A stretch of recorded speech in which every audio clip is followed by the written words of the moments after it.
So I'm going to explain this to you with a personal example. All right, so there are two habits that you're doing on a daily, and what we're going to do is just very sneakily place a healthy habit in between them. There was a point in my life when I was snacking like crazy. So that was my habit one. So over here, I was snacking and I would just eat a lot of banana chips. And then there was habit two. As soon as I was done with snacking, what I would do is I would start binging and watching multiple series or movies and just finish my day on that note. But the healthy habit that I wanted to introduce was reading books, because I knew that where I wanted to be in life required me to learn and read and just grow as an individual. And I was always the type of guy who would run away from reading a book. So I was like, let's be smart about it. So what I did is whenever I would snack, I decided to just read a page. And in the start, I was just reading like 1-2 lines really. So the new habit over here, so let's call it new healthy habit.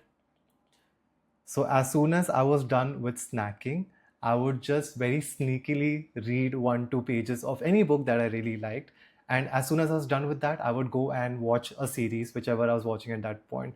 And I continued this day on day for weeks. And eventually I went from 1 line to 2 lines to a paragraph to an entire book to reading multiple books over time. I always knew that to implement changes in my life, I have to work with what I'm already doing. So that's what I did. So in case you want to implement like a new habit, a new healthy habit in your life, this is what you can try to.